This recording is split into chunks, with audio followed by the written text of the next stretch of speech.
outil banque centrale ne peut pas qu'il lisse le collet hein. Tozali awa pour tozana retard il y a 3 mois balinko futa bisoté.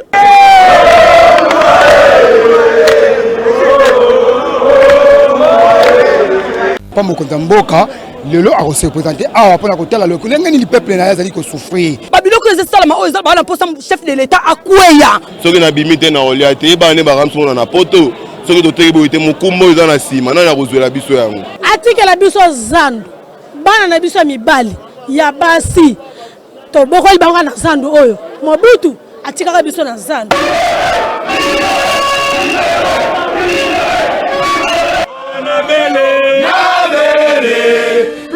Fachi, Osungangai, Asenya Congolais, Monguna Sekope, Aibinga Mingi, Fachi,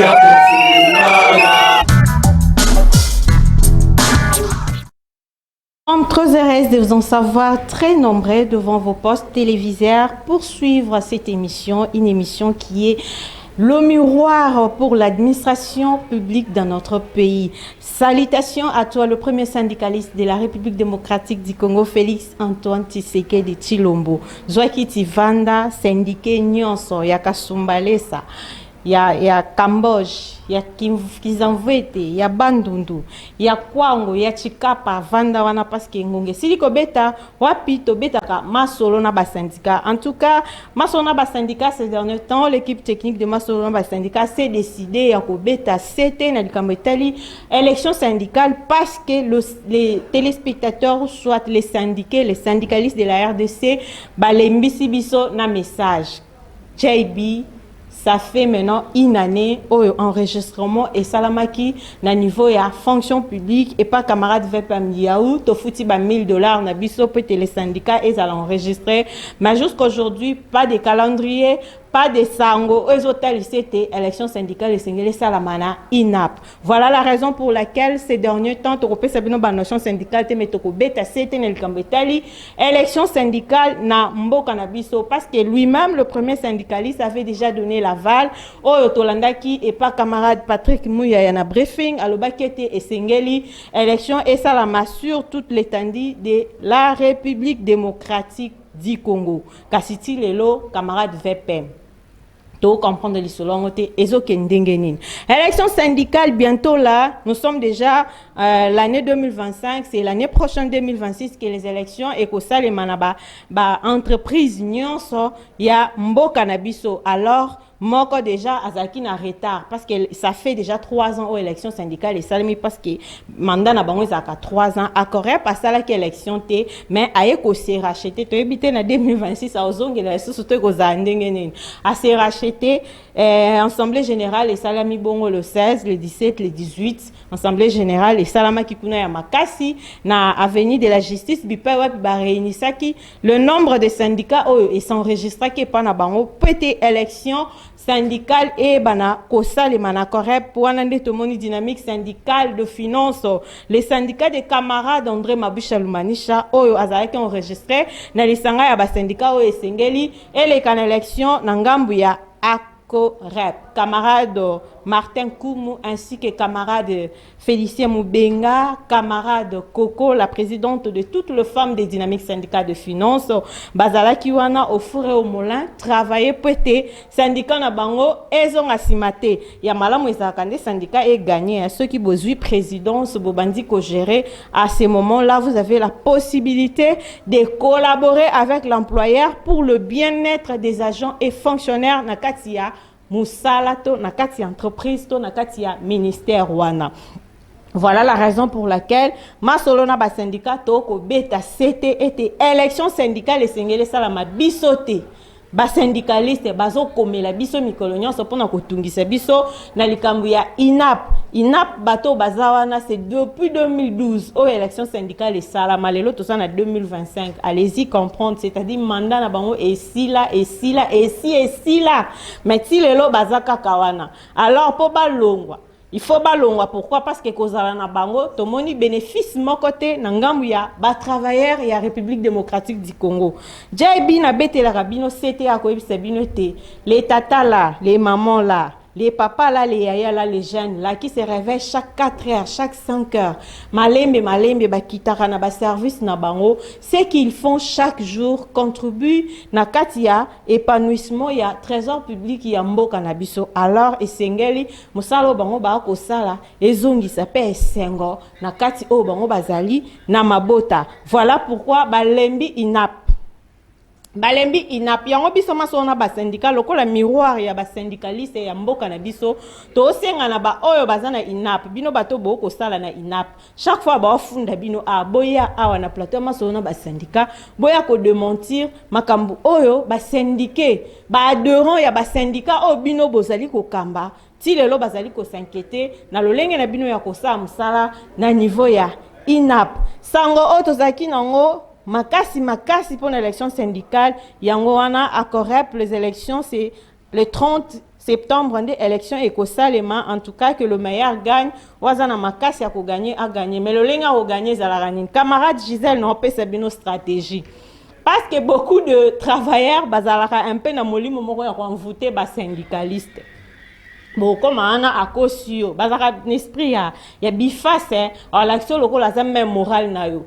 En même temps, azana syndicat msous. En même temps, azana syndicat mona mutema. Mais pas na yo ko ça semblant lokola si azana même moral na bino. Or, des places wana bino ba syndicat, il faut boyeba ndingeni ni boko travailler pour être beau kanga bat oyo bako pesa bino ba voix parce que ceux qui vont gagner la élection, surtout ceux qui vont jouer présidence, voilà nzela oyo ko pesa bino opportunité ya ko remplir mission to rôle o esengara syndicat et défendre ba intérêt général ya ba travailleurs. Toleki bongo na sango ya Union de syndicats du Congo, ministère de budget, bazaki na réunion na siège na bango comme d'habitude. Caméra masona ba syndicat tozaka toujours la bienvenue na ba o ba sepelaka na musalo to salaka poto continuer toujours ko sala. La réunion a été coordonnée par camarade Rachel Fouquet, la présidente nationale des femmes de l'Union des syndicats du Congo, coordination et à ministère à budget, il y avait camarade Rachel Fouquet, Cordon Doudou, camarade Dominique, ainsi que camarade Gilles Ndebango, ba coordonné qui réunion na siège ya Union des syndicats du Congo na avenue Basoko na commune ya Gombe. Et l'on a des anges Matouba, hein? Des anges zana mutema ya Bénédicte Matouba après service réunion ya Union des syndicats du Congo. On va se retrouver tout de suite après. Ensemble, on va plus loin. Et nous remercions notre président, le directeur et chef de service, malgré la réunion. Donc, dès que maman Rachel a eu tout à l'heure, depuis que l'IEC continue à quitter, pour quitter, le monde des syndicats quitter et d'ingani. En matière de syndicats, on va qui nous ont autorisé, nous faisons confiance à l'époque, ils nous ont trahis. Parce que nous avons beaucoup pour la quitter et pour le mouvement qu'on va le président national est ancien. Nous avons gagné à Walelo, par membre à côté de base, Nabiso, tout solo là. Donc, on l'a fait, qu'est-ce qui ne marche pas. Et nous voyons ça que non, la réunion Nabiso, nous avons jamais l'habitude d'être au top. En matière de syndicats, nous avons un très utile.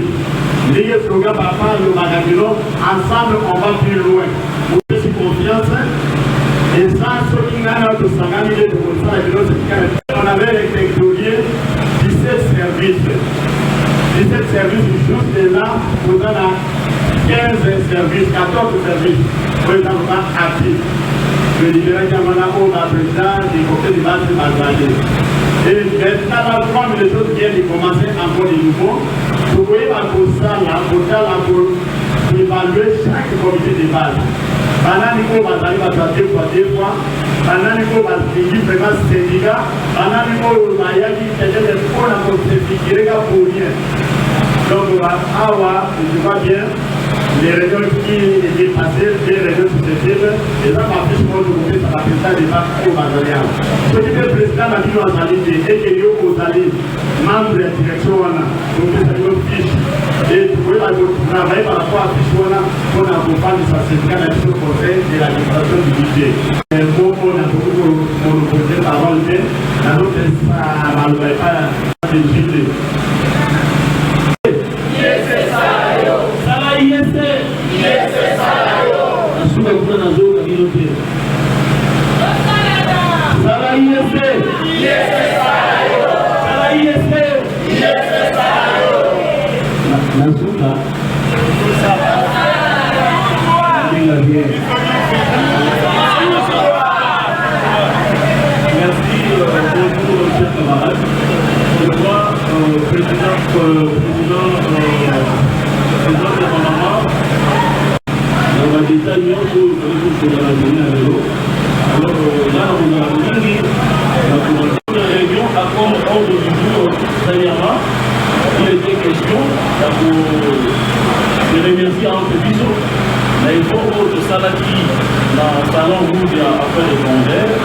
Merci de Ange Zana pour la réunion syndicale Union des syndicats du Congo. Wanezalaki Bongo coordonné par camarade Rachel Fouquet.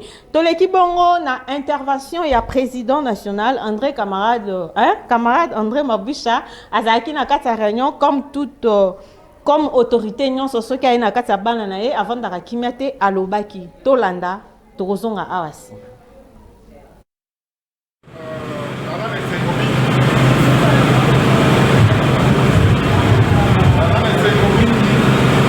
Il y a la coordination. Chaque coordination a l'organisation calendrier. Il y a la réunion, on doit la réunion. Nous sommes obligés de vérifier tout la réellement pendant le travail. Donc, ce que je veux dire est que nous travaillons chez camarades. Toute la responsabilité de la cordon. Va continuer à faire des avancées. Tout ça, l'objectif unique, il faut chacun de nous ait un bandiawa à la prison à terre. Au monde, l'administration, nous sommes tous des passagers. D'ailleurs, ça veut dire que dans la 3 fois à sortir l'administration. Vous voyez bien, non? Aujourd'hui, c'est 3 fois à sortir. Vous voyez bien, non? Oui. Il y a une chose à dire. Dans 3 fois, il y a le Bosso, révocation. Il y a Mibalé, décès. Il y a Missakou, retraite. Donc, déjà 3 fois, et pour là, chacun de nous. Mais, pour être beaucoup plus important, il y a Missakou. Des anges, les lots des anges, c'est pays sanga, na ebite po bisengo eza na plateau wa Roni makambo salanga des anges. Ba syndicaliste, toi na Roni, dans ce moment na bililo kitoko bo Roni, mais a ucho lobelo mo binoka bobomba, moi to lobezate. To leki na 3e information. Président et un comité de base, coordinateur, cordon et à l'Union des syndicats du Congo, au bazwa qui part na katia réunion na bango au basaki mukona lelo, bazanga ki malobate, yamboto nyata sete na mambo ezo ya na sima. Des anges pesa bisona no, ba camarade ya IEC budget toyo kabang.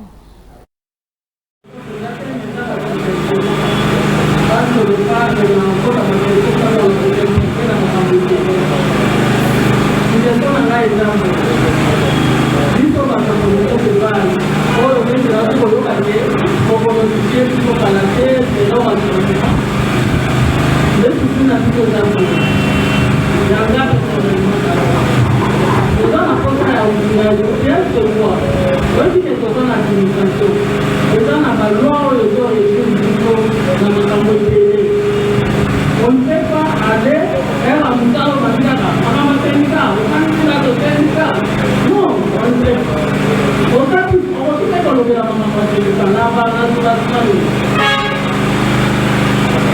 bâtiment est aussi aujourd'hui. Parce qu'on est quand même déterminé, la visibilité n'a budget. On est déterminé comme ça. Dans la détermination, si on a un état, on peut faire ça. On peut faire ça. On peut demander là, merci. Mais on est déjà les gens qui ont demandé la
Il n'y a pas match ou un maloba ya camarade présidente, il y a comité de base, il y a Union des syndicats du Congo, la division urbaine, il y a budget. Il n'y a pas match. Maloba ne swinga.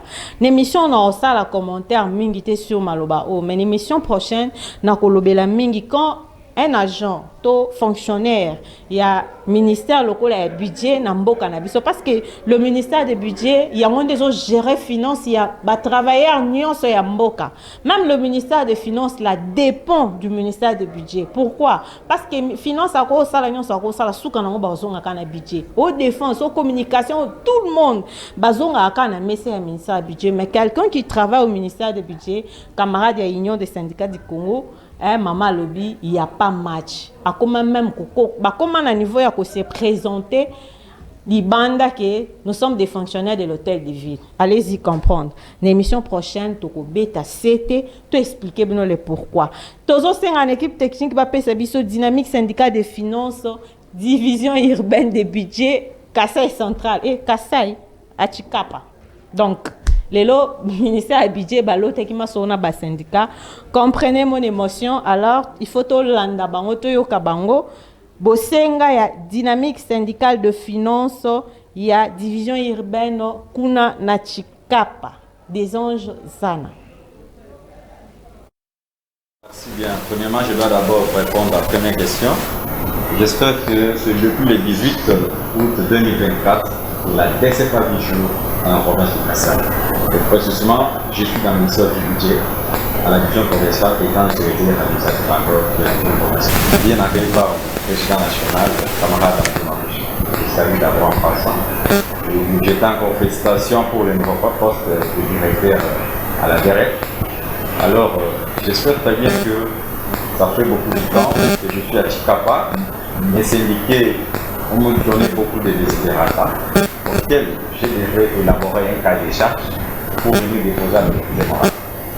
Nous avons beaucoup de problèmes ici en province qui subissent les membres de notre province, précisément dans notre dynamique syndicat de finances. 2017, problème de l'organisation des agents. Donc, c'est une grande maladie. Les agents pleurent 8 jours. J'ai amené ce problème ici auprès de l'autorité morale pour prendre ça en compte.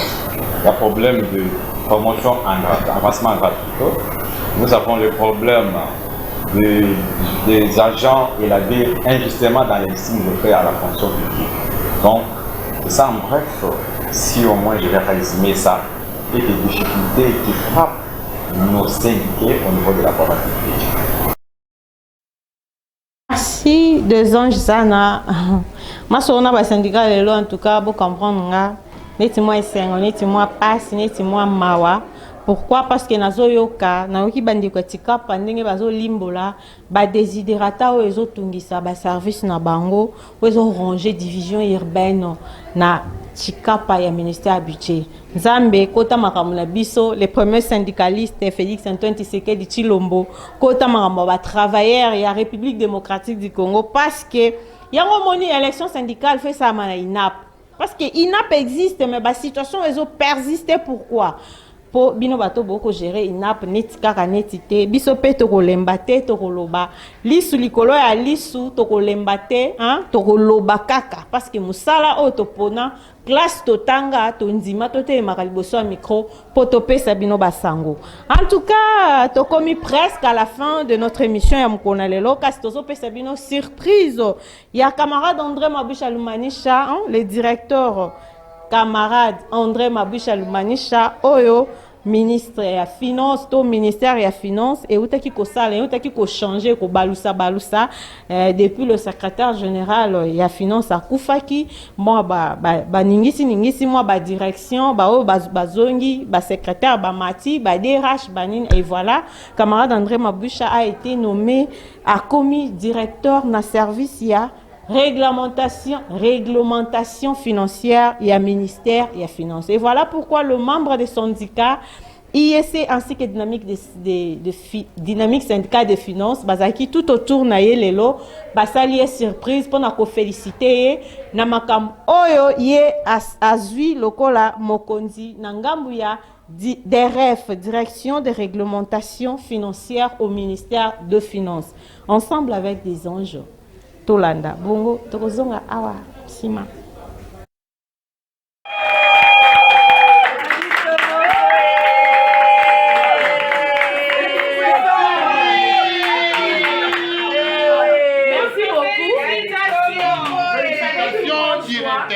Que je prends la parole au nom de tous aujourd'hui pour vous adresser toutes nos félicitations pour cette belle et méritée promotion.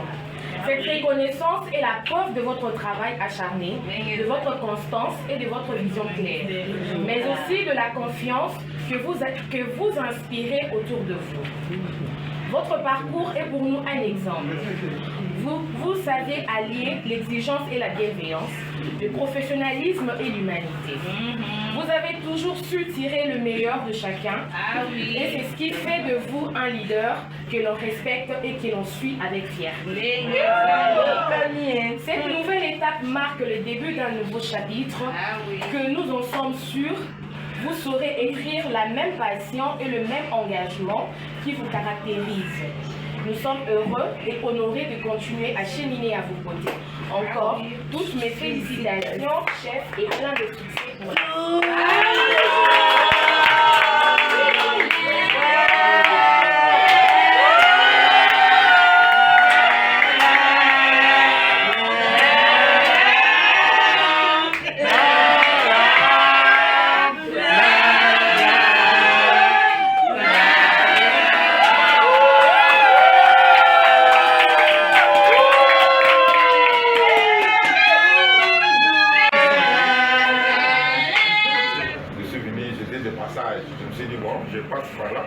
Pour voir comment est-ce que nos amis, nos camarades, ils devraient se réunir ici. Comment ils font les réunions. Je viens d'entrer dans le bureau. Bonjour. Bonjour.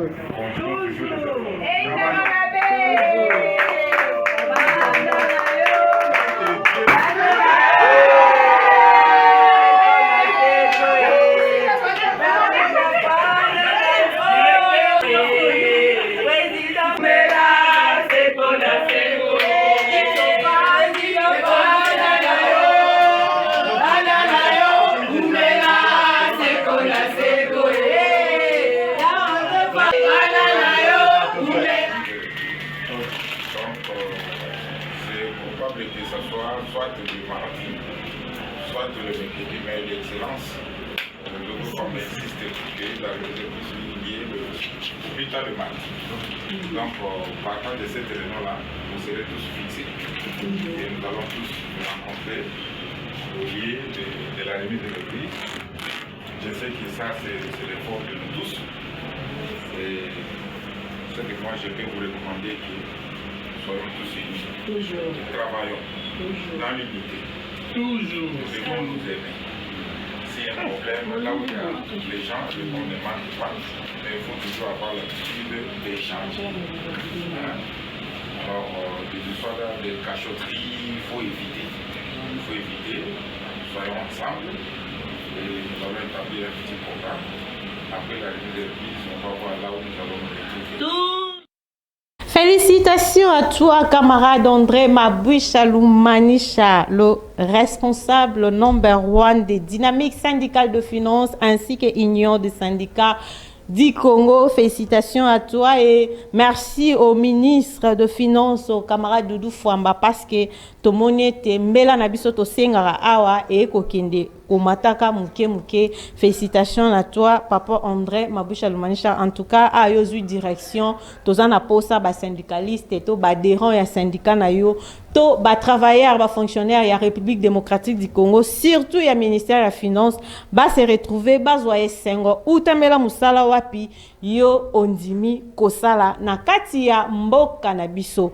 Masona ba syndicat lelo en tout cas to komina suka to kobetara asete ndenge to lobaki élection syndicale sengele salama sur tout le tendu de la République démocratique du Congo. Wana tozo senga rappel mukie na camarade Liaou Jean-Pierre était sengele élection syndicale et bana kosalima parce que ba $1000 à chaque syndicat ont été remboursé, non, bon remboursé, bozu en kuna et sengeli musala o ezwamelaki et salema.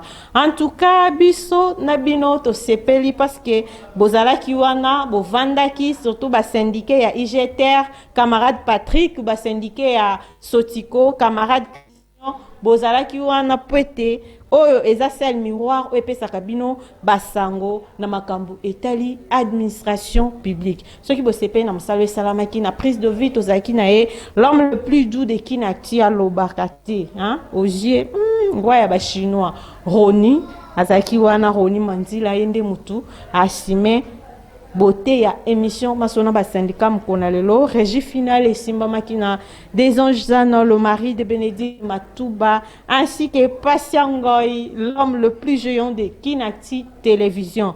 En tout cas Eric Pakwambila mutema ya Gisèle Boulé de la famille Chimanga, la famille Kaya ya mon papa John Mukendi. Bonne guérison à toi Théophile Pandama dit mon papa, Nzambe Nalola Akotika te, Bonheur Fataki, ainsi que toute la famille Bois. Ngana binoto monani, Nikolo Mizali Koya. Au revoir.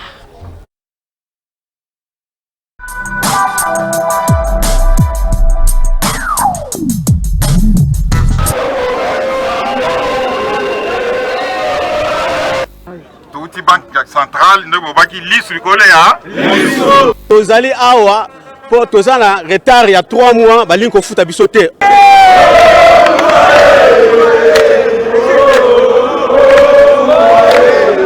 Pas mon compte mboka, le lot a représenté à pour la côté la locale. L'engagement peuple n'a pas souffrir. Babilo que c'est ça la main, la poste chef de l'État à quoi ya? Ce qui n'a bimité na olia, te ba ne ba ramso na poto. Ce qui doit être mukumbo dans la cime, na na rezo la biso yango. Atika la biso zan, bana na biso mibali, ya basi. To boko libanga na zando oyo Mobutu atikaka biso na zando.